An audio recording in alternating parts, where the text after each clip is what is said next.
Okay, and we are recording. If you are on this, you might show on the recording, especially because there are times that we might ask you to unmute and share something. I mean, obviously you don't have to, but you're welcome to, but we are recording. All right, so let's get started. Welcome everybody.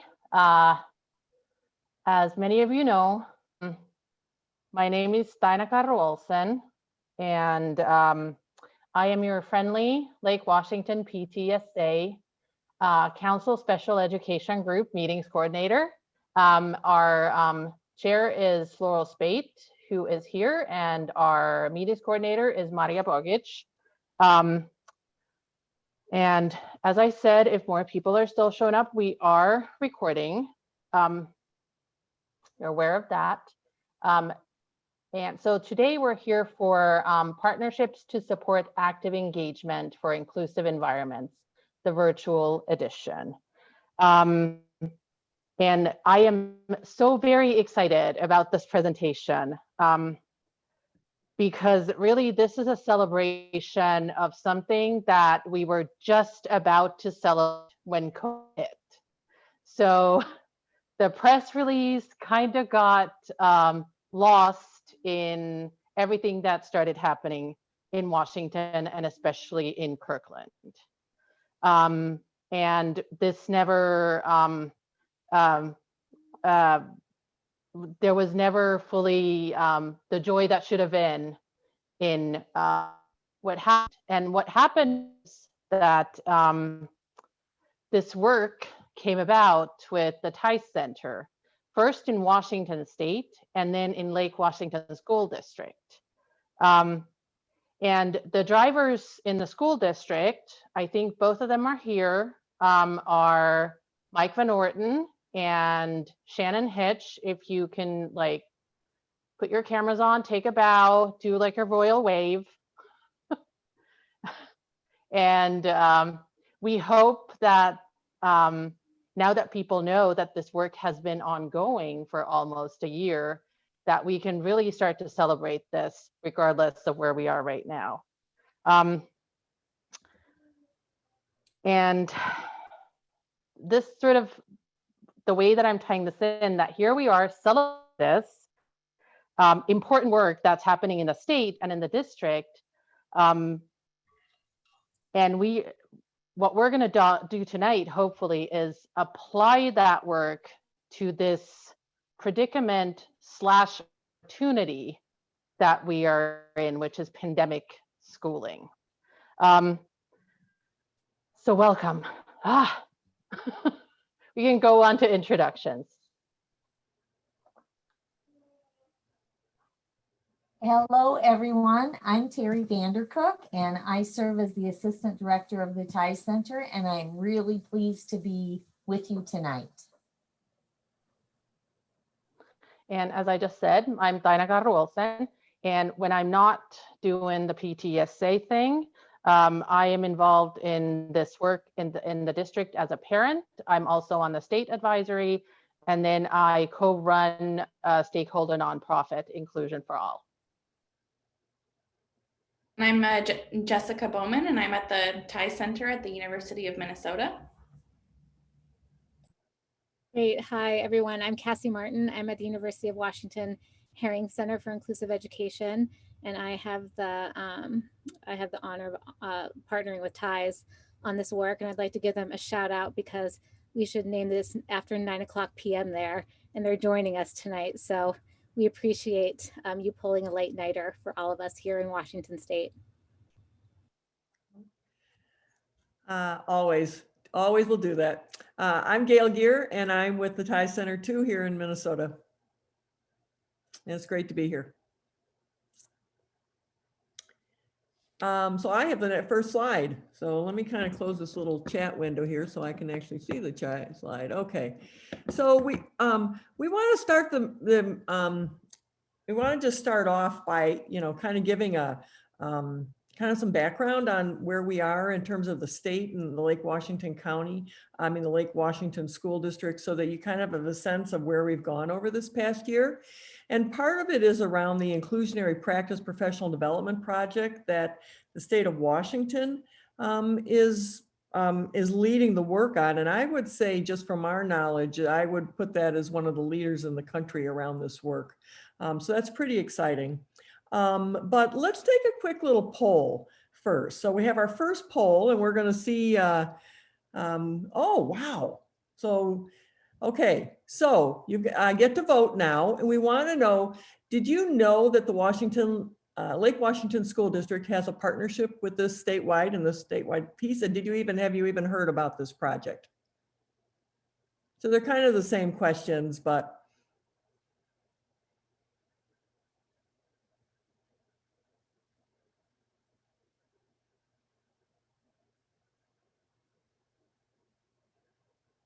okay.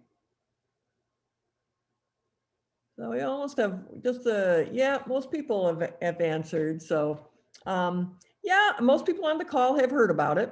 And we've been fortunate that actually, because of the work in the ties in the last, and with UW for the last year, that we've been in several meetings with a lot of the administration that's joining the call tonight.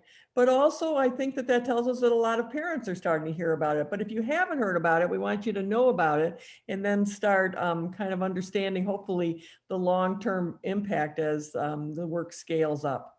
So thank you. I think that's great. I think we can end that poll. That actually was a much nicer poll than I remember using. So I'm wondering what version of Zoom you're using.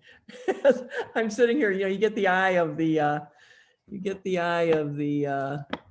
have you seen the results? Can you see them?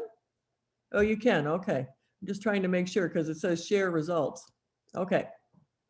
So this project actually has a number of partners in it. It is led by OSPI, your state, State Department of Public Instruction, Lake Washington School District, of course, the UW Herring Center and their work on inclusive education, which we are loving partnering with, the Center for the Strengthening of Teacher Practice. And I don't know, that came back again. So I'll try. Huh. Are you able to get rid of that, Brandy? There we go. Try that. I don't know why it popped up, but yeah. It has its own mind tonight. And then us, the TIE Center. And we are a National Technical Assistance Center that's funded by the Office of Special Education Programs in DC. And we'll tell you a little bit more how we came to be a couple slides down the pack. So the Inclusionary Practices Project came to be because your state really went forward and took a strong initiative on working with your legislature in 2019 to have a bill passed. And the bill was that it funded $25 million for 2 years to really move inclusionary practices statewide. And the reason was because the research is there that students with disabilities have long-term better outcomes in life and both in school if their education is in an inclusionary model. So for many reasons, the bar is higher, access to general education, connections with peers, all the other things that you would want to see are there. And so they move forth on the dollars that were given by your legislature are to move professional development statewide. And they've put forth, so the next slide, please. It's a pretty, in my view, I think a very, this little graphic is very succinct in putting together a very complex initiative in your state. It has the number 1 line talks about the CSTP, the Center for Strengthening Teacher Profession, is kind of the overarching coordinator. They kind of they take the project lead role on making sure all the pieces are kind of fitting together. You have a number of statewide professional development agencies who are coming into play. And the newest partner this year that came on board is a collaboration of different parent organizations that have come together to have parents at the table too, being thinking and helping that word get out through the parent networks, but also to have their voice stronger at the table about the work that's happening. The third line you see there is the UW Herring Center and their inclusionary practice work. They lead, and Cassie can talk to us a lot more about it because this is her life to a great extent, I believe, leading the inclusionary demonstration sites that are around the state. And you'll see right in that on the right in the middle on line 3, that's where the TIES Center comes in. And we are focused on pairing with UW, and our work is at the working with the State Department on thinking about inclusion for kids with significant cognitive disabilities, and then also working specifically with the Lake Washington School District. You have a number of pilot districts in the state that have opted to be part of it because they've looked at their data and they want to be able to move in a direction of having students in the least restrictive environment to a greater extent. And then there's online, there's doing a lot of support about moving research-based practices out and having them available for everybody in the state to be able to use. So very complex pieces with many moving parts. And I think really one of the things to really celebrate is that it's been kept going during this whole time of COVID. It has been on the forefront, and inclusion has been there within all the conversations that are happening. And we know that that isn't always the case. We have seen some instances where it's like inclusionary practices are not on the forefront as we're trying to figure out how to do best practices during distance learning. So kudos to Washington for really thinking that through and continuing. It's not like there's one way, one road to do this. So this is kind of a different way, a different project view of looking at it, and of all the pieces we just showed in the other graphic. But I think if you look in the upper left-hand corner, you can see the TIES Washington partnership. And it really talks about the fact that it's our work there in terms of working with the district, and we have 3 priority schools that we're working with right now. And they are Twain Elementary, Rockwell Elementary, and Kirkland Middle School. And so we kind of that piece of start small, get your pieces together, figure out what works, and then figure out how to scale up. And we meet regularly. We'll be meeting even this week with the district. And our whole piece is how are we continually helping each other, informing each other, and assuring that we're aligned. So that's kind of the big picture from the West Coast end. Let's kind of go back on the next slide and we'll tell you a little bit more about TIES. So I mentioned we're this National Technical Assistance Center. And the interesting thing is, well, I'll kind of go a little bit. The next slide, Jessica, tells you a little bit what TIES stands for. So TIES stands for, think about the T, that we're really looking to increase the number of students that are included in grade level general education classrooms, and particularly students with significant cognitive disabilities. And you'll see some data in a minute to see why that's so important.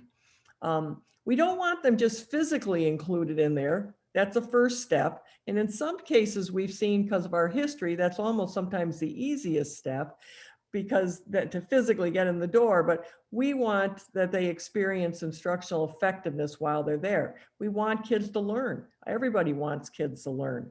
And so how are we really looking at, when we're in the gen ed class, that they're accessing the general education curriculum and learning in their own right? We're looking at engagement, and we're thinking about that, the E through the looking with connection to the gen ed curriculum and to grade level peers.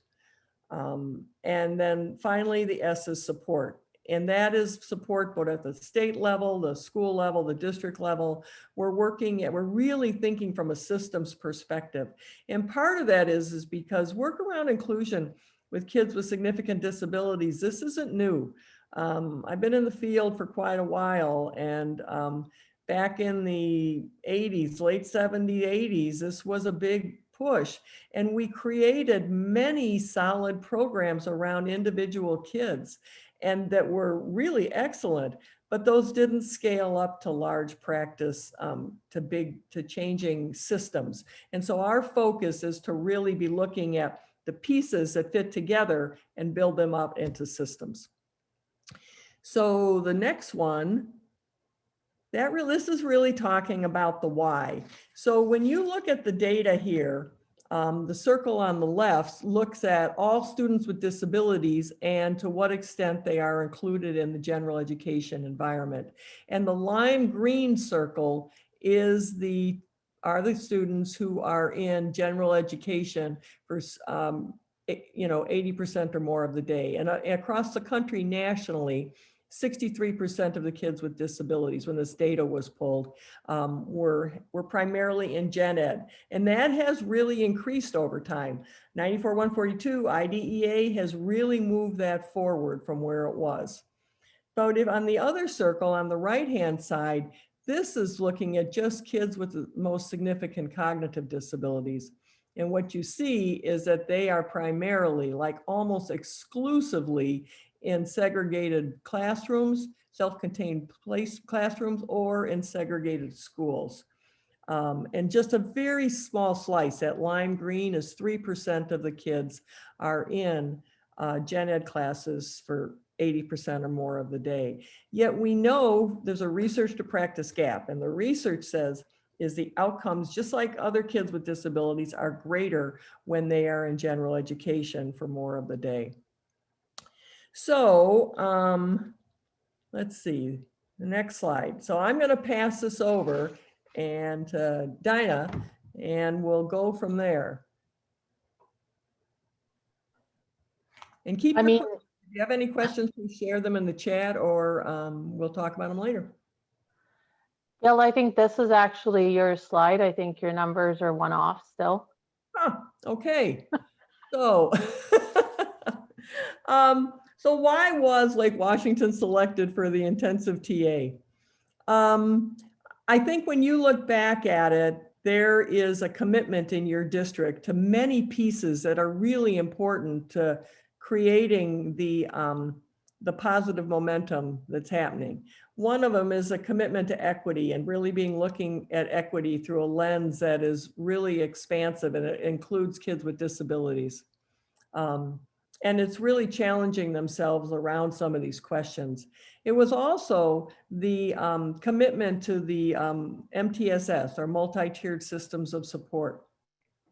So this is a tiered system that basically tier 1 means core is your core instruction. Everybody gets core. Tier 2 are some kids need an extra dose or an extra scoop of instruction to be able to really make sense of their core instruction and move with it. And then tier 3 are kids who need really some individual supports. And we're talking both academic and behavior. And this is any child. This is a children where you have, they would be, considered to be in gen ed. They're in gen ed, they have a special disability. They have an English learners. It really is any child can access those tiers. And in the case of special education services, they are integrated throughout in all the tiers. And so your district is moving on that. And then also they just, the whole process that the district was doing before ties came along and made, talk to Lake Washington and about being part of the project, was that this is like, there's a plan to go forward with a comprehensive sustainable change that really is looking at inclusionary practices. So what I'm saying is the pieces made sense. The commitment was there, and our dual commitment moves us in a direction that we think will have great outcomes for kids. Dinah, would you add to that? Because you actually have a longer history with that than. Well, I mean, there was I think back in the 90s, Lake Washington was a very inclusive district, one of the leading in the country. And then there was a change. And now we have been moving back towards that, at least very intentionally for the past 5 years, but even longer. Yeah. And it's that has been one of the big values in the district expressed repeatedly. So yeah. Which I think is really important. So to say that the work that we're talking about tonight, that we're celebrating, is taking it to the next step, the next level, but it was not the start in Lake Washington. There was a commitment before that. Okay, so now is it did I get the slides right now? Yeah. Okay. Yeah. I have my heater on here. That's what you heard, just heard that beep, because it's colder in Minnesota. So. Yes, so if we can go to the next slide now. Yes, so now we would actually really like to hear from all of you. You can share in the chat or unmute and share your thoughts on why are inclusive school communities important to you? And you are welcome to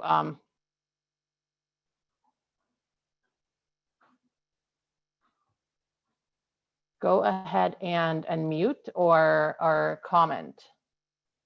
And there's actually a question while we wait for the comments from Mark Stewart.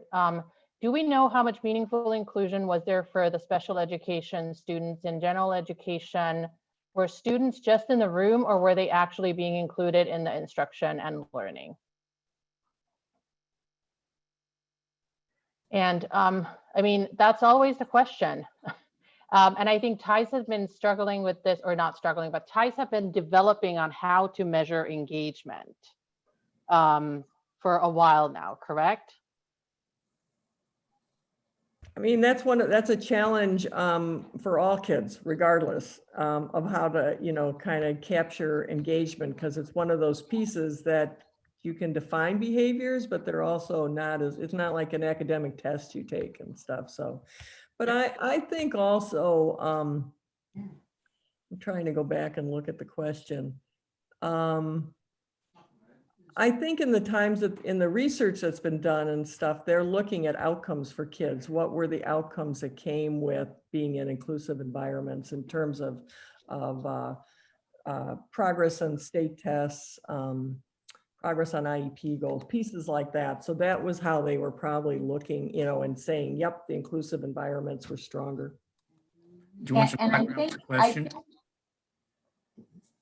excuse me, I think related to your question, Mark, that when you look at the data that maybe comes from the federal office about percentage of students who are included, that might not always be high quality. But when you're looking at research studies that are done where students are supported to be a part of their classroom community, then as Gail said, they're trying to focus on outcomes that matter for kids' learning and for their success, not just in school, but post-school.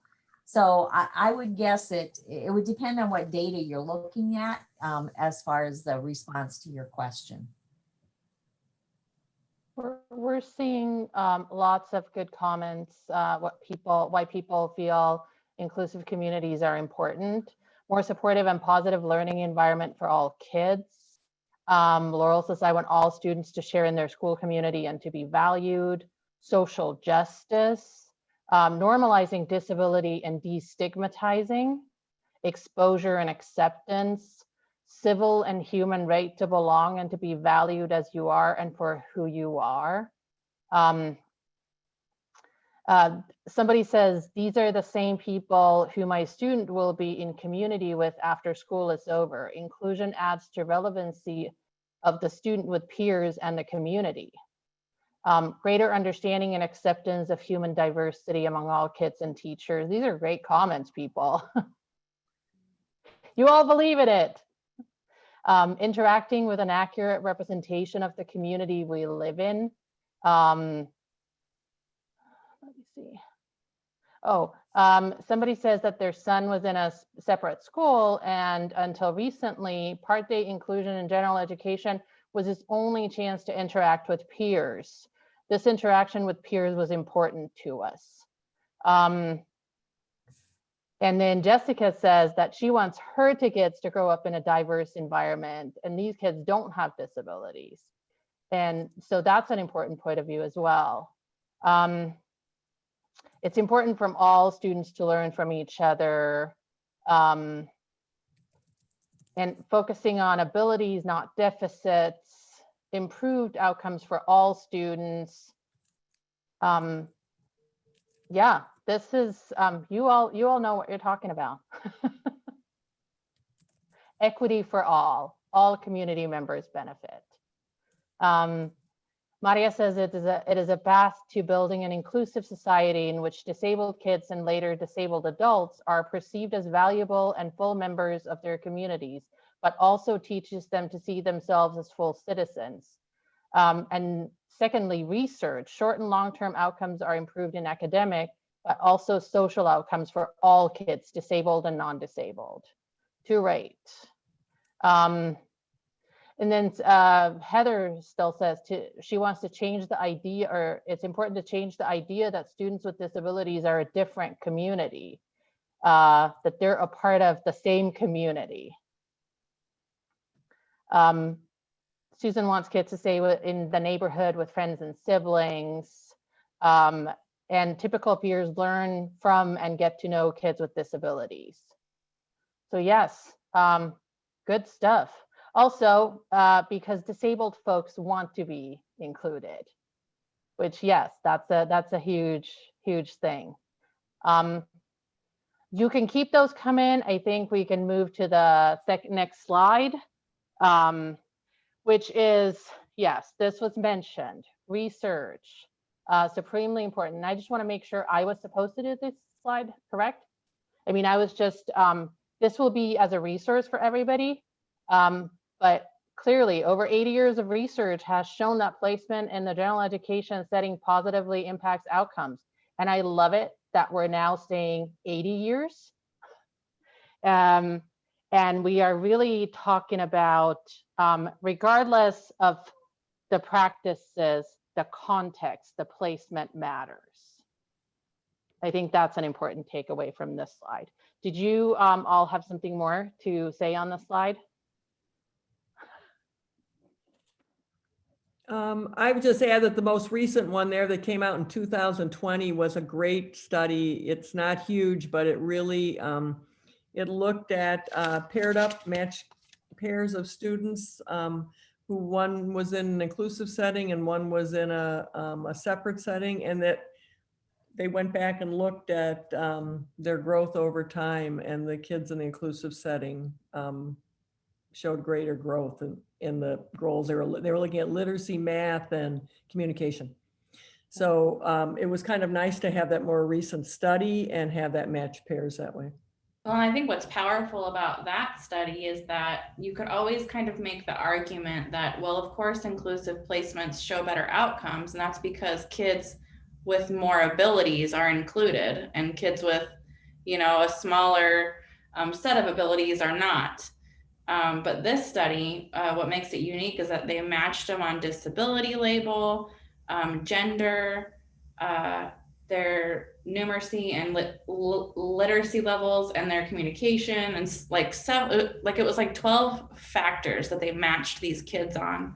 And I saw Kathy G present this research, and she said that was the hardest part of the whole thing. Was that it wasn't following these kids for 5 years, it was matching them up.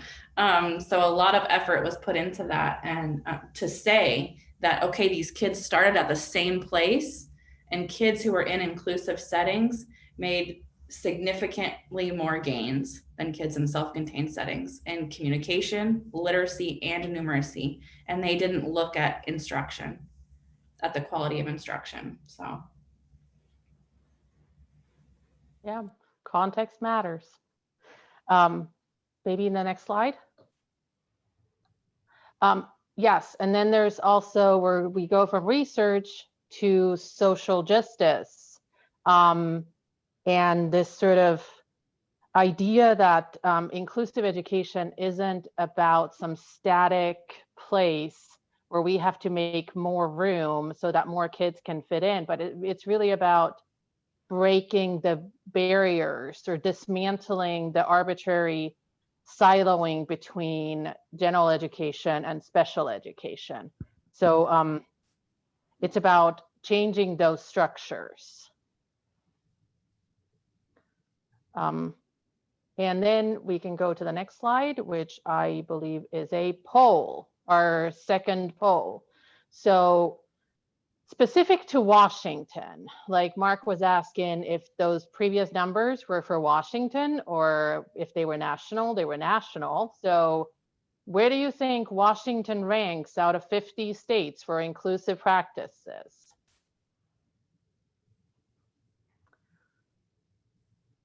Yeah, you know, because many people here know that we're not so hot. But some of you didn't. So it's great that you're attending today so that you know why this work is so important in Washington State. Because indeed, we are the 4th out of 50 states for inclusive placements, which is not where we want to be. And luckily, we have this work. So hopefully next time we talk about this, we don't have to be 44th. Not that we're competing, because everybody should be at 0, but you know, still a little bit of competition, I guess, is healthy. I don't know.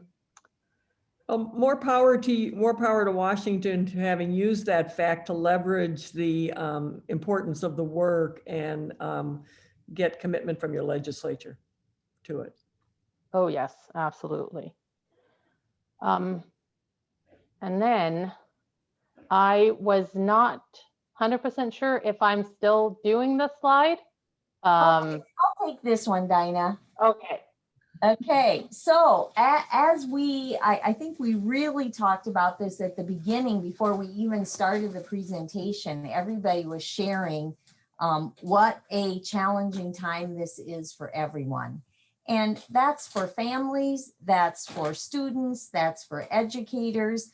It's just not an ideal time. We're not in an ideal situation to support effective teaching or learning for anyone. It's just a hard time. So what do? And I think what we do is the only thing we can do in situations like this. We work together. We presume positive intent. So we presume that we are each doing the very best we can with what we have at the moment. So whether that's our time, our energy, or resources, we're doing the best we can. We care for one another and we ask each other what one another needs. Next slide. And these are a message to educators from that family engagement cadre. And the family engagement cadre is that new group that Gail was referring to before. That's part of the Inclusionary Practices Professional Development Project, that statewide project. And their message to educators is keep in mind that we're all in the same storm, but are in different boats. What families and communities need will not look the same across the board. Reach out and engage with families and community agencies to support inclusive education for students across Washington State. Next slide. And this is a second message from our 2 educators from a parent. And this is a parent that has done some work in with the TIE Center. And her message is, educators, know that you're enough. You don't have to be a perfect teacher who knows all about my child's disability and inclusion to make a profound impact on his life. Presume competence, intentionally make my child an equal member of your classroom, and don't be afraid to ask for support. Next slide. And then I think that same message could be given to families. So from educators to families, know that you're enough. You don't have to be perfect family members who know all about curriculum and instruction and inclusion to partner with me. Presume that I want to do the very best for your child. Share your thoughts honestly with me and don't be afraid to ask for support. Next slide. Because here's what we know. A lack of collaboration results in finger pointing. And none of us has time for that, especially not now, and really never. You know, this work is too complex. It's too important, as we've been talking about. So we don't want to waste any time pointing fingers. And this time especially has created some challenges, I think, in our relationships with one another. But advocating for the creation of inclusive schools and inclusive practices, the focus of the discussion tonight, that's all about creating equitable access, a sense of belonging and thriving. And the work that it's going to take to do that right now and when we're back in schools, that really will require building relationships and trust among educators. So between special and general educators and with family members. And so those collaborative relationships and support, they truly are the key to effectively working together for inclusive schools and inclusive practices. Next slide. So they're the key. And so kind of given those introductory thoughts on the importance of collaboration, either as an educator or as a family member, we'd like you to either in the chat or unmute and share. Can you share any collaborative strategies or success stories or acts of caring that you've either engaged in yourself or that you've experienced either as an educator or a family member? So this is the time for some good news to be shared. Oh, I love that. A rising tide lifts all ships. Partner and leverage the knowledge of the American Association of Intellectual and Developmental Disabilities. It's got a lot of resources. And Ramu is the Washington State liaison for them. Thank you for sharing that. And then Dinah, you and Anne got a good picture comment there.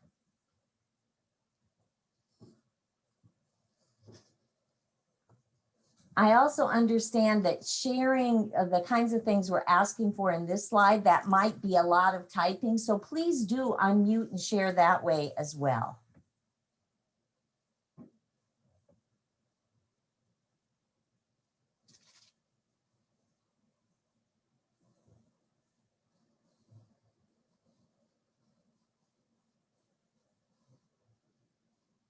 Oh, here, gradual release of responsibility. I showed a teacher how to do something. It was using the clicker software and modeled with my child. And then gradually the teacher took over more and more until she was confident on her own. Excellent, Sarah. Thank you for sharing that. And what a great example. You know, that's an example where you might think the teacher would be the expert in that. Not necessarily so. And so it's great that we're all willing to share the things we know with one another to support student learning.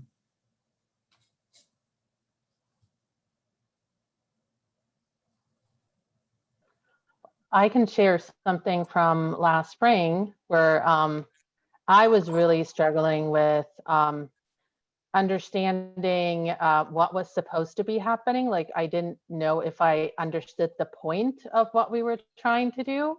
And then finally I talked to the special educator and then it clicked with her and she decided to send me the scope and sequence. So I was like, I don't know what parts I'm supposed to focus on. I didn't understand what the learning targets were. Yeah, well, and I mean, that's such a great example of, you know, everything shifted and we're not used to that expectation or that need for families to know that. So I think your point about it just clicked. That doesn't surprise me. Okay, a coaching culture is the secret sauce for diversity, inclusion, and belonging. To do this, we should become solution focused. And then another person saying, we made and make a good team.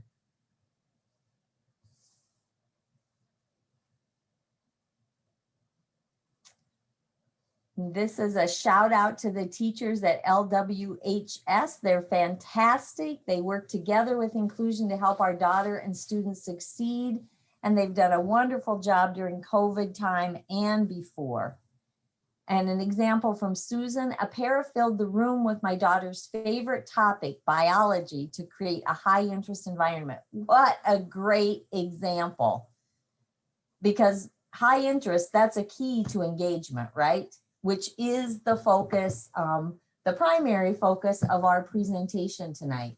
So I'm going to take that comment from Susan to pass the slides on to Jessica. She's going to kick off a sharing of ideas and discussion for enhancing engagement in this virtual world that we're all experiencing. So Jessica, take it away. Thanks, Terry. So, what are some tools for collaboration that we could come away from this with? So, us at TIES, we wanted to kind of give you something to walk away with today, a tool. And we are pulling this from a tool from our website called the 5-15-45 tool. And this tool is meant as a support for general education and special education teachers to make general education lessons accessible for all students, including students with the most significant cognitive disabilities. Well, as a parent, you might be wondering, for those of you who are parents in here, well, what does this have to do with me? Well, I'd be wondering the same thing. As a part of our 5-15-45 tool, there's a section in the resources link. Gail or Terry, would you add a link to the 5-15-45 in the chat so folks can see it? If you click on the resources link, there's something called Start Your Collaboration Outright. And this is just kind of an extension that parents and teachers can work through to make the distance learning environment more accessible and more successful for all students. So I'm going to kind of work through some of these questions and what that might look like for you. And then we're going to share some more specific strategies after that. So these are going to be kind of like questions to work through, and then we'll share some strategies. So keep thinking about how these could apply for you and your team, whether you're a teacher, whether you're a parent. So the first part of this tool on starting your collaboration outright is really looking at the context of a classroom. Thanks, Terry, Terry just put the link in the chat to the 5-15-45 if you wanted to take a look. So the first kind of section of these key questions are around what's happening in the classroom. That first one says, what are the expectations and the routines of the classroom? In this case, a distance learning classroom. So teachers have had to be more transparent than ever about how they're providing instruction, about the organization of their day, about student assignments, what students are doing. Because parents are partners in that process. And as parents, we are providing support to students, to our children, so that they can engage with their classrooms. Teachers are posting weekly schedules, possibly sharing unit plans, sharing what students are supposed to be doing during synchronous or asynchronous instruction. What are the apps that they use and how do they use them? And then collaborating with the special ed team to help making the learning successful. So the next would be, what are the ways all learners can be active members of the classroom? And as a team, especially if you're a parent of a student with a significant cognitive disability, how are you incorporating a student's ability to communicate their learning during a lesson? This might be you're incorporating their AAC device into their learning by providing prompting and support, by the teacher having a representation of that on their screen blown up so they can model some of that vocabulary, or the para-educator providing support, on a separate iPad, modeling, whatever that is, but just being creative and being able to be flexible and think through, what does it look like for my child to actively engage and be an active member of this classroom. Then the next one is, what should students care about, know, and be able to do by the end of lessons and units? And this is, really just working with the gen ed teacher and the special ed teacher to identify, there's all these activities and all of these targets. What is the most important thing for my student to come away with? I know for my kids right now, they're doing a unit on multiplication and division. I have twins, they're in 3rd grade. And they're learning all these different strategies, Common Core, right? It's all these different things that a lot of us didn't learn. They're making grids and boxes and doing these like cross out things, stuff that I didn't learn, but I can see how it works. So the idea is not that they master each and every one of those strategies, right? The idea is that they have one that works for them and they conceptually understand what multiplication and division mean. So me as the parent, I don't care if they can do all of the strategies, but I care that they can at least do one, that they can explain what it means. So that, that's important to know, especially when we're kind of in this crazy time when, a lot of parents are working from home, and a lot of times kids are working into the afternoons and evenings on work and getting really frustrated, and being able to prioritize that learning is really important so that we can keep focused and keep our sanity. And I might be speaking mostly to myself. I don't know about you all. So next, now we're going to kind of look at what would collaboration look like when we're thinking about my specific child. So first we'd start out with what do we know about the student? This could be, sharing a student at a glance, their strengths, their interests. Parents could fill out a paper, the student could do a Flipgrid video at the beginning of the school year. And just basically like knowing what they're good at, what they may need some support with is really important, especially so that teachers aren't just coming in with this kind of deficit understanding, because I think we all know that sometimes it feels overwhelming and is sometimes the easier thing to focus on. But when we can kind of shift that focus to the student's strengths, to their achievements, we're able to build from there in a more positive direction. Jessica, can I add to what you just said? I think that's such a big deal right now because in this time of distance learning, kids are sometimes getting new teachers when they wouldn't have typically have gotten them during the school year. And teachers are having to learn new kids all the time, where parents may be choosing distance learning and then or going into a hybrid model. I know like Washington's at different points, but we're seeing a lot of mobility that kids don't typically have in a school year. So this piece stays on the front burner all the time. Thank you, Cassandra, for saying that I'm not alone.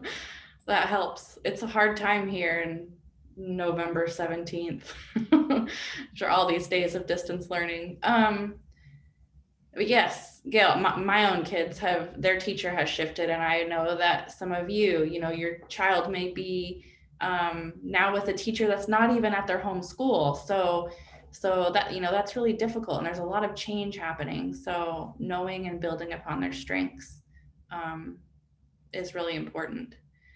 Next, what are the instructional strategies that we can use across the school year? So, with my example with math, I think a lot about math, and I like math a lot. So a lot of my examples will be in math. With my kids learning multiplication and division, if using the grid or a number line or blocks, if that's really helpful, then how can I use those things, right? If they're using blocks, how can I use them when they're learning about measuring shapes, right? Could they use the little blocks and measure the shapes that way? Of course. The idea is that we really just want them to get those concepts. So how can we use what's been successful before and provide those supports throughout the school year?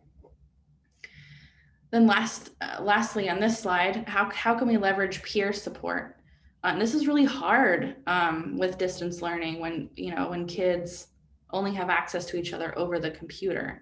In person, that might be a lot easier to have a peer partner that's reminding the student to make sure they have their pencil out and their book turned to the right page and some of those things. So that's hard to do over distance learning unless the student is, participating in chat or, oh, I see that Sarah has asked a question about what does leveraging peer support look like in remote learning?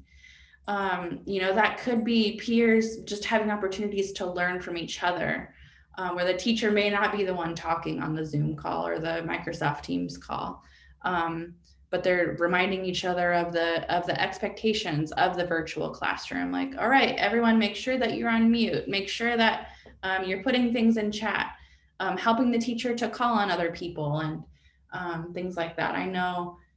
Just from my time in the classroom, students can oftentimes learn a lot from each other, more so, or they can listen a lot more closely when it's a peer than if it's an adult. So trying to kind of use some of those things as we can. But also, is the teacher building in things like lunch bunch or optional game times where students can log in and play a short game together? Just having kind of those opportunities for students to still see each other and interact with each other. And there's a great example in the chat. This is I'm assuming a teacher that's saying, when I call on a student and they don't know the answer, I let them phone a friend or call another classmate to help. Great example. Yeah, and Laurel just said high school kids don't have each other's phone numbers. I know my kid's school has, their teacher has allowed parents to opt in to put their kids' information or their phone numbers in a Excel doc that she's shared. So kids can call each other, or they can add each other on whatever social media apps for kids. So my kids actually use the Facebook Messenger app, and they're able to talk to a lot of their friends, and they send videos back and forth. And I mean, you would be so surprised without any instruction, what kids can figure out how to do to interact with their peers. It's just so great. Okay, so I see some other strategies coming up. Keep them coming, guys. These are great. So the last couple of questions in our tool are kind of like, how is the rubber really meeting the road here? How are we making this happen? The first one is, how can we use teacher and paraprofessional support to empower student interdependence? So kind of given all of these strategies and given all of these things that we know about students and about what is needed and the expectations for the classroom, how are teachers and paras supporting the student to be active, engaged members of their classrooms? So just some short ideas. If you're curious for more, the TIES Center has a distance learning article on this that just came out on paraprofessional supports during distance learning. But just shortly, things like a paraprofessional being on a shared Google Doc or whatever those are called for Microsoft. I don't know, guys. And they can highlight things that the student should be paying attention to during the lesson, or being on an iPad, providing prompts and cues to the students separately as they're engaged in their lesson, things like that. I see some people asking for a link to the Paradoc. So Gail or Terry, could one of you post that? Yes, we could do that. And then lastly, and this, I think, as a former teacher and as a parent, how can we create a menu of supports and strategies to help us remember what strategies help this student best? So whether the teacher's doing a lecture, or if they're doing a presentation, if there's an assessment or a quiz, or they're expected to go on this app or that app or Flipgrid, whatever that is, what are the supports that the student needs across those different activities and routines that happen every week, that we can use, so that we're not redesigning the wheel for every lesson and every day and trying to scrap things together to make sure that students can be active and engaged, but we're really thinking ahead to make sure that they are supported. So if you guys want to share in the chat or unmute and share, just from the past few slides, if there was a favorite idea that you heard, or if one of these ideas in your head generated a new idea, we'd love to hear that as well. I think you've all kind of been doing that as we've gone. So that's great. It's really good to hear from folks. I see that Gail posted a link to that paraprofessional support article if folks are interested.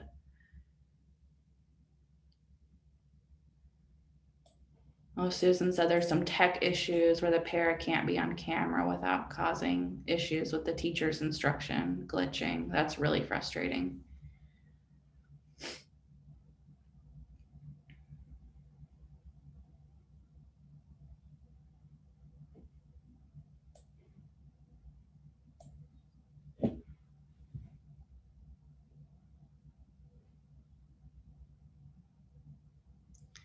We need some Jeopardy music. Oh, breakout rooms have been a huge motivator. Yeah. And that's just great for, I know for my own kids too, having like a huge class of, 20 something is really intimidating for them, and they'll be really shy and barely share when they're called on. But if it's just a few kids, like, man, are they excited?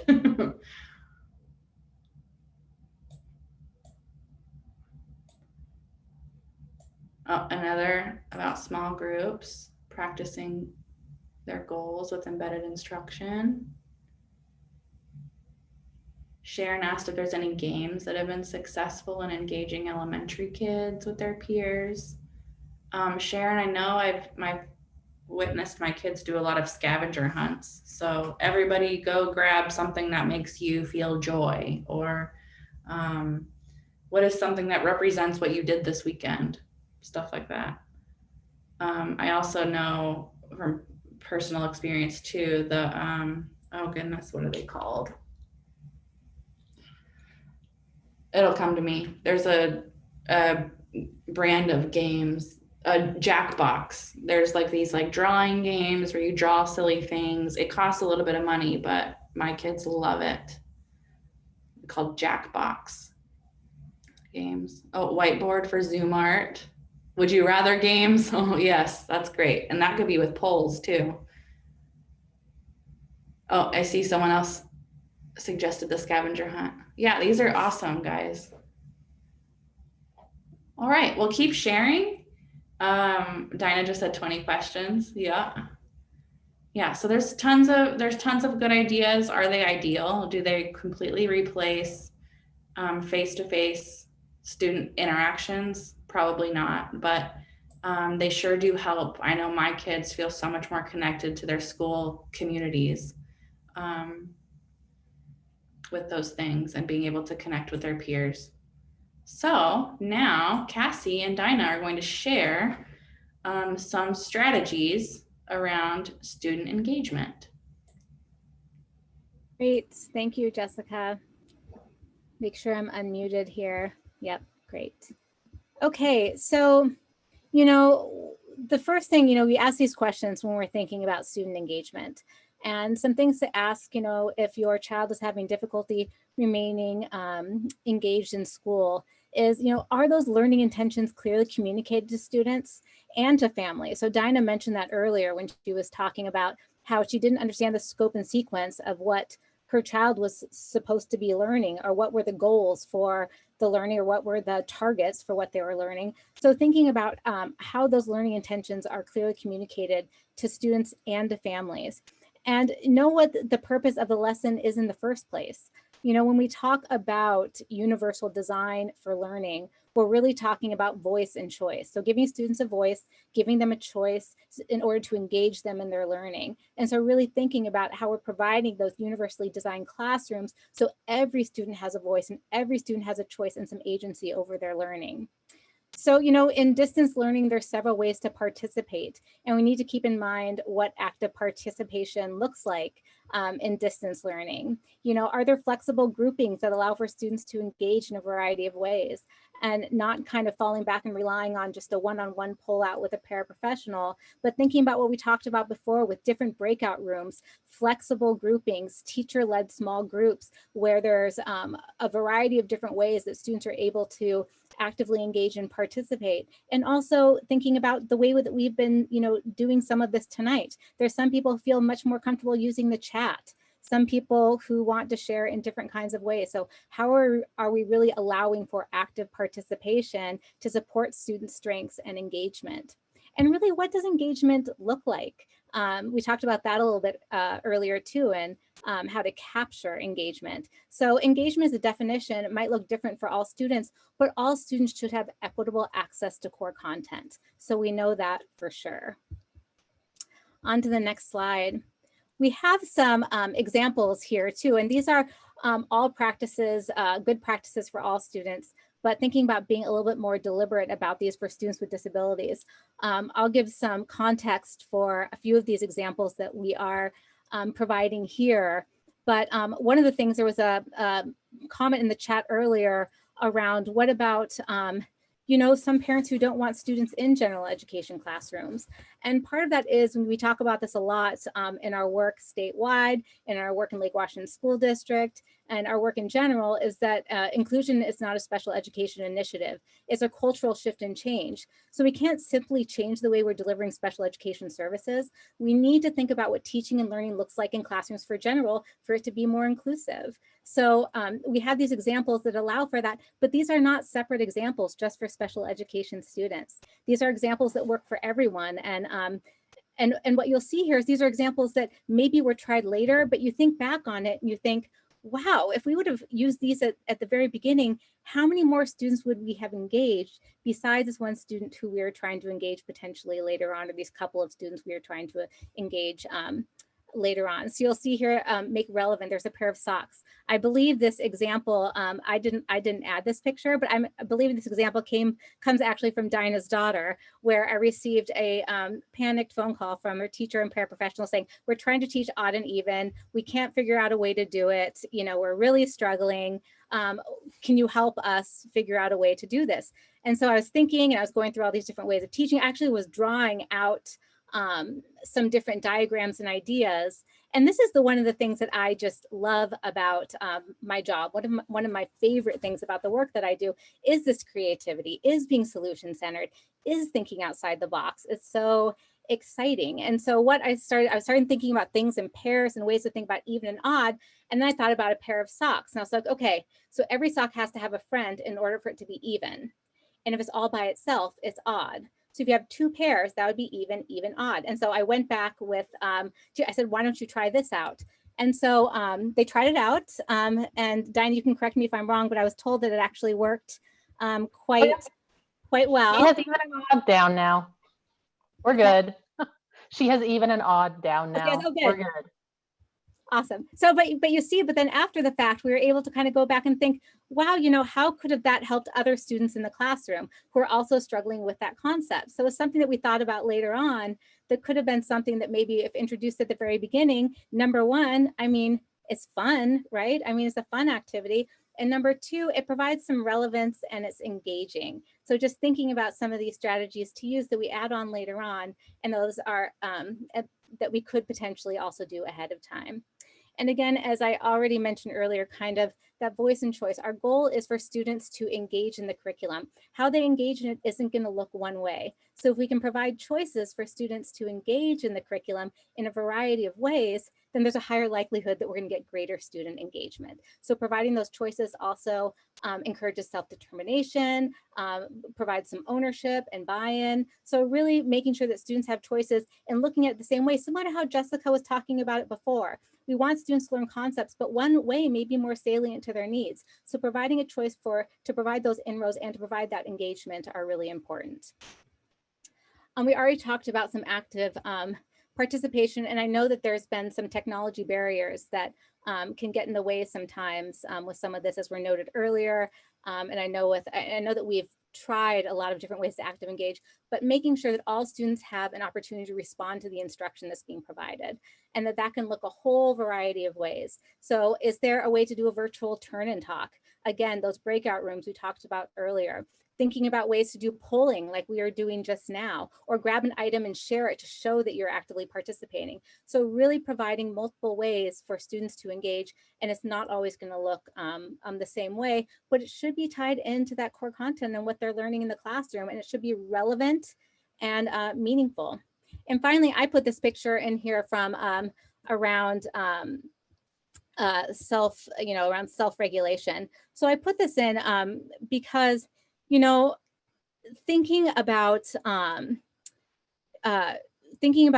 focusing on how you're helping students prepare for a lesson. So providing them or guiding them to use the tools that help them self-regulate. Also building self-regulation strategies into lessons that include previewing, clearly outlining learning standards and expectations, and having time to reflect on lessons in ways, in a variety of ways.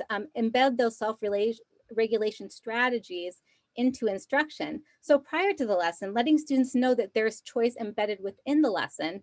Writing down the steps of a lesson is a great, easy way to help students self-regulate, and especially in times of distance learning. And these are, again, strategies that work for everyone. Also, students need to have relationships with other students in their classes and with their teachers. Having protocols in place where students are receiving relevant feedback from trusted adults helps across the board when thinking about student engagement. And at this time, those feedback loops need to include the adult coaches or adults in the student lives that are reinforcing what they're learning. This is a middle school class, and this is, again, one of those great examples of an inclusive practice we put in, or a way that we approach the curriculum after the fact that then we thought that would have been better to do before. So this was a 7th grade classroom where they're studying The Outsiders.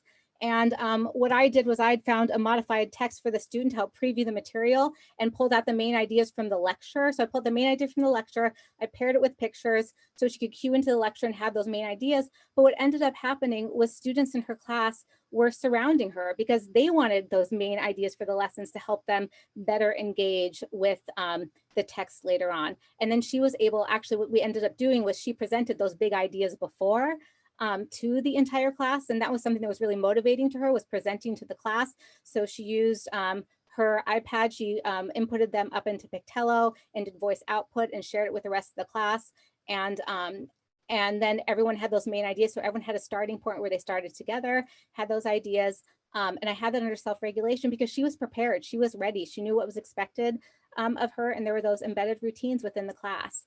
And she was prepared for those larger scale lessons that were happening. Okay, we can move on to the next slide. Oh, we have already. Okay, great. So now if your child is having difficulty understanding the content, so there's a tendency in special education to reduce the length or the amount of work in order for students to understand the content. And sometimes asking fewer questions and getting to the big picture and main ideas are useful, but I wanna reimagine this and for us to think about approaching it in a different way.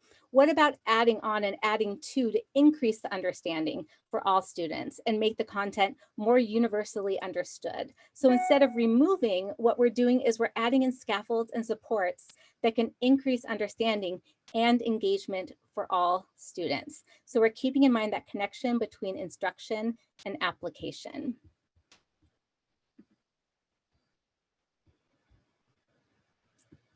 So ways that we can think about this, obviously, is text can be accessible in a variety of ways, similar to some of what we've already discussed, pulling out the big ideas and focusing on key vocabulary ahead of time and highlighting that vocabulary to make those connections. And again, these don't have to be things that happen after the fact. These can be embedded within the general instruction from the very beginning. So if we have vocabulary words, there's no reason that a picture can't be paired with it from the very beginning. Those who need that image in order to understand the vocabulary word better will use it, and those who don't won't necessarily use it. But it's there for people, it's there for everyone in the class in order to better understand what's happening. So, I've been working with teams right now, and that are adding scaffolds and supports after the fact. Again, when these scaffolds and supports are most effective when embedded in that original lesson as just discussed. So there's a key vocabulary there. Also, you know, making sure that the text is simply just accessible. So this can be done in a variety of ways by increasing text size for students that might need it, to providing audio formats of books. There's a variety of formats and programs to choose from. And this is one of those universally designed accommodations, again, that can work for all students. So when we provide that accessibility, all students can use it, because students may also shift and change in terms of what they need in terms of accessibility.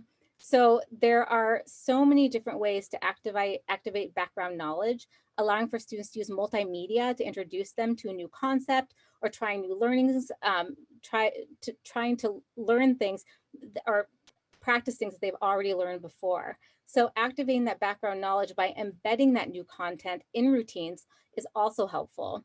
So I had a middle school math class that I worked with last year, and they were learning some really challenging math concepts. We had some activities that were rooted in routines that really helped the students engage in learning new skills. These tend to be kind of entry activities that were done with teams.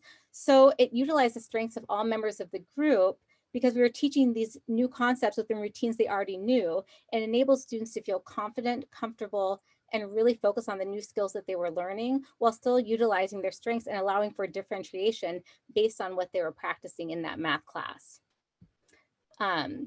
So there are strategies that we use to engage students in learning a concept, skill, or standard that can also assist in extending that learning.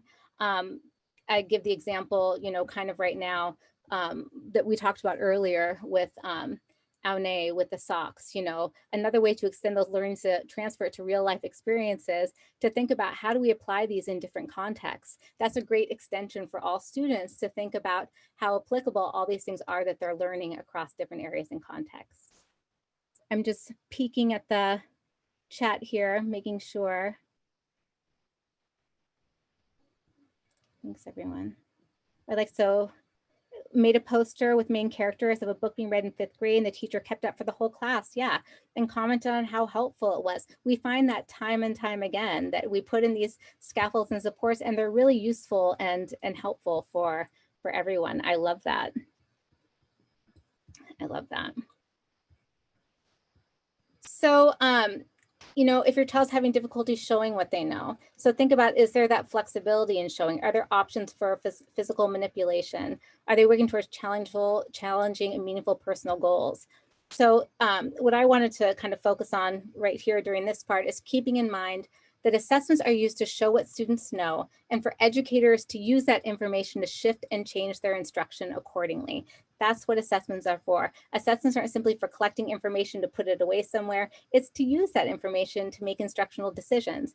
So at this time, you know, teachers really should only be providing those assessments that are used to guide or shift, you know, to make their instruction better, to engage students, and to figure out, you know, what they're learning and how they're learning, and to gauge progress, to see what areas students might need additional instruction, or to learn a standard and concept in a different way.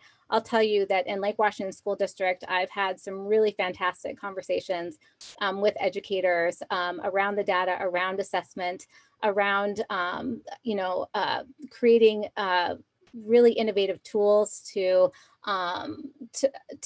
figure out how to shift and change their instruction based on what the teachers are telling them that they need to move forward. And that's been really, really exciting work for me.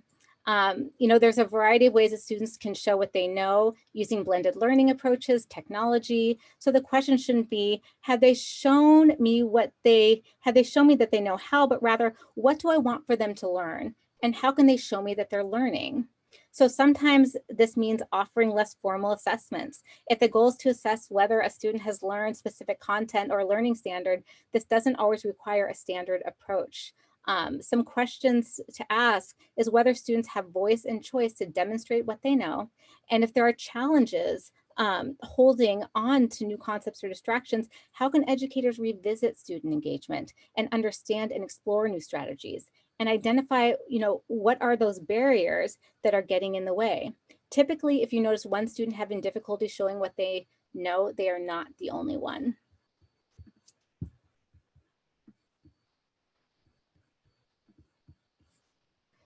So some students also know, this kind of goes with the standard assessment I was talking about before, and I'd love if any of my colleagues want to speak up here.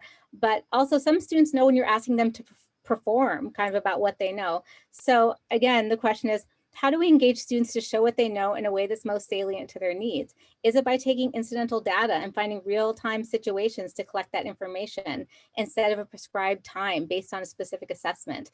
Is there other evidence that they're showing what they know? Like, for example, in number sense in operation, what if I'm telling them to turn to a specific page and they're turning to the correct page? That's demonstrating to me that they're exhibiting that skill of being able to identify those numbers. But maybe if I ask them to read off a list, that's not a way to show what they know. Another example is, much of the time I'll see like these sight words lists, and I'll see students that I work with, they don't read the words accurately in a sight bet list. We embed that within a high preference text or a book, and they're reading those words. So it's thinking about the way that we're presenting the material in order to collect the information that we really want, that's showing that students are learning. And that's really the information that we're looking for. Well, and Cassie, your example with the, you know, a list of words, sight words that you try to get a student to read, as opposed to putting those words into a story and having them read that, that's also better teaching, right? Because the first example is testing. That's not teaching. And so, you know, the engagement and the motivation, it's all connected. And yeah, so that was a great example. When you teach them using flashcards, that's the context that they think that's an important skill with. They don't associate that skill with a book, you know? So yeah, absolutely. Having that meaningful context, it just makes sense. Yeah. Not that flashcards don't have a place. Yeah, but I mean, like we're all saying, students are more likely to show what they know if they're engaged in the first place, right? So this is where we kind of go back to that choice and voice. So making sure students have a way to demonstrate what they know and providing them with a choice in how they do this. This can be as easy as providing a choice board like the one shown here. It provides both choice and voice, which are hallmarks of universal design for learning. Also, educators learn from this. If there's a specific choice activity that students are drawn to, why is that? What is it about that choice that's promoting engagement and allows for them to show what they know?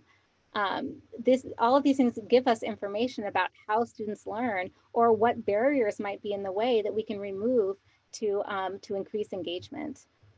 Also, setting personal goals and putting students in charge of their learning gives students that agency. Setting those goals ahead of time, like you see in the personal goal connection example here, and be able to report on how to have a framework to engage in discourse around areas where students experience success or might need practice, increases self-determination and ownership for students over their own learning. I have an example of a student who I worked with back when I was an inclusion facilitator, and during writer's workshop, he had a writing folder, and he wanted to write about, you know, big rigs and trains every single time. And he did beautiful writing about big rigs and trains. We were able to have him, because he was so motivated by the writing and so engaged, he was able to come up with a framework and outline, some really nice model writing pieces that we were able to use and transfer over to other areas of his writing. So he was able to learn and grow based on some of those his own models. We were able to set goals based on what he had already done to grow and change and shift his written expression, which was really exciting and ended up being really engaging for him. And this also ties into interests, which we're going to talk about in just a second. So providing scaffolds and using learning supports help students demonstrate that they understand the process and concepts being learned. So they're not there to make things easier, but rather in order for students to show their processes and use the tools and supports necessary to illustrate what they have learned and to show what they have learned in a way that's most salient to their needs. So thinking about that, I kind of talked about that earlier. Instead of removing things, adding things on. All students could benefit from a sentence stem, for example. All students can benefit from these scaffolds and supports that we have in place. What we really need to do is help students use those scaffolds and supports.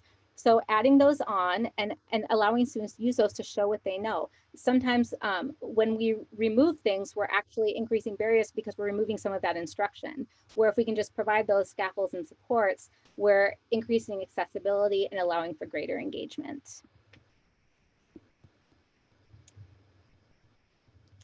So, you know, in terms of, you know, choosing interests, you know, this is broad, you know, it comes from choosing culturally relevant materials, you know, linking learning to everyday routines in the classrooms, like I mentioned the page numbers earlier, you know, adding to specific everyday examples, like with the socks, how do I make it fun? How do I make it interesting? How do I make it relevant?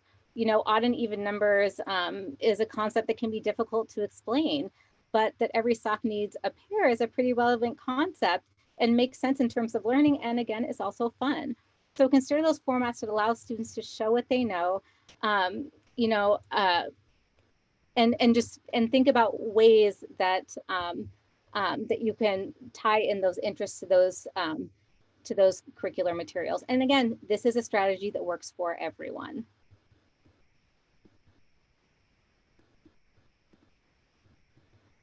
So we're going to take a minute again now and do a stop and share. So share in the chat or unmute and share a favorite idea you heard or a new idea that you might have that's generated by something that you've heard.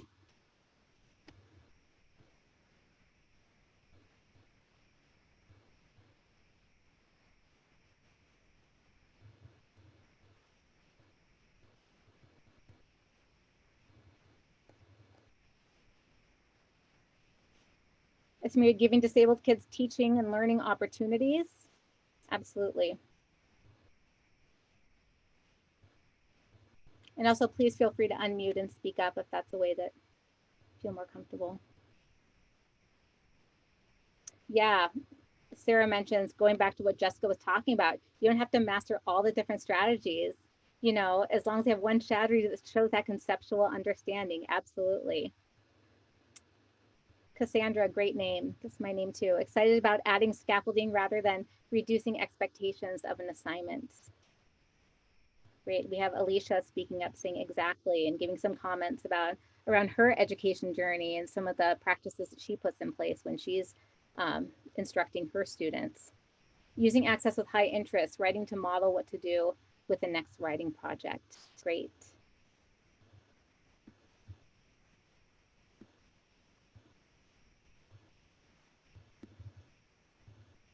Thank you, everyone. Ty's colleagues, Dinah, does anyone have anything to add? I mean, as I've been sitting here listening to this and listening to all you guys sharing, one of the things that, I mean, I knew this, but it's even hit me more from listening tonight is the strategies that were shared. They're great in person or in distance learning. We're talking about virtual learning now, and sometimes we think that the pieces have to be so different, but we're saying we have to be more creative on how we're reaching people from a distance because we can't be that close to them. But the concepts are the same that we're trying to apply. Just remotely is the challenge, but it's not impossible. But we know what engaged kids, and how do we make that happen that way? I had just one idea to share that came up today. My daughter is reading a book about city homes, and it was all about city homes in other countries that she wasn't super familiar with. So we ended up writing a new version together that focused on communities and areas that she was familiar with. So instead of talking about wind catchers in Iran, we talked about like, well, what do we use at our house to keep our warm? And we talked about the gas fireplace. And so making it relevant, but also and making it more engaging because it was something she was more familiar with. Absolutely. It's a great example. Thank you. We know that we're running short on time and we want an example. Oh, I love the reading dog. I wish I had a reading dog with me all the time. We made our dog a reading dog. He says, well, she reads the book out loud. That's great. Kind of moving on to the next slide, just some tools to use. I know also, you know, I'm also a parent of a first and second grader, and it was stressful for me this year to think about that they were going to these brand new classes where the teachers didn't know who they were. So I did these for my children. I used these when I was an inclusion facilitator, kind of with families. So really just collecting some basic questions. These are a starting point, and it is a really nice way to engage with so teachers sending these to families to be able to provide the teacher with information about your child, just to give them that snapshot. And again, this would be great for every student to be able to share this information with their teacher. So these will be documents that, again, we'll share. They're very kind of simple documents that can be adapted and changed. And the next one is really thinking about the collaborative process on the next slide with doing a collaboration interview form. So being able to ask the teacher ahead of time already, what are some of those structures and supports that are already in place in their classroom? And what are some ways you may be able to collaborate to shift and change those? And what could that look like in a virtual environment? So really thinking about, if you know these exist, what does that look like for my child? And being able to have those open and honest conversations, but being able to approach it with some of that background information to really engage in a relevant, meaningful, and forward-moving solution-centered conversation.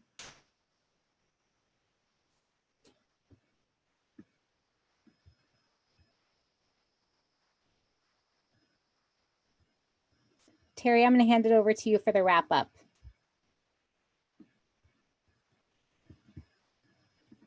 Terry, you're muted. I'm talking and I'm muted. You'd think I'd know that by now, right?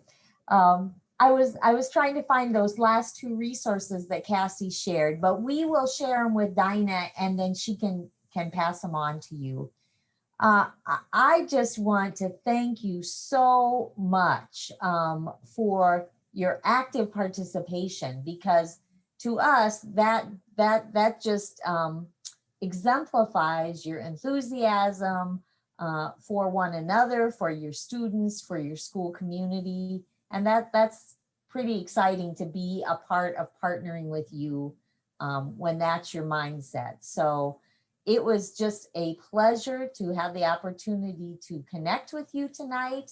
And Dinah, thank you for inviting all of us to be a part of this learning opportunity. And we really are excited for the time at some point in the future when we can actually be with you in Washington and hanging out in your classrooms and with students and families and learning together.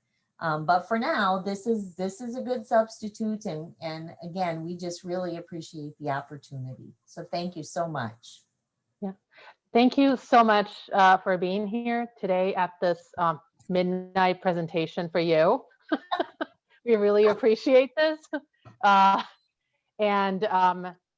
We are so incredibly excited about the work that has been happening and will be happening going forward. So I hope everybody got a good taste of what's going on in the district and what more could go on in the district. So thank you. I will now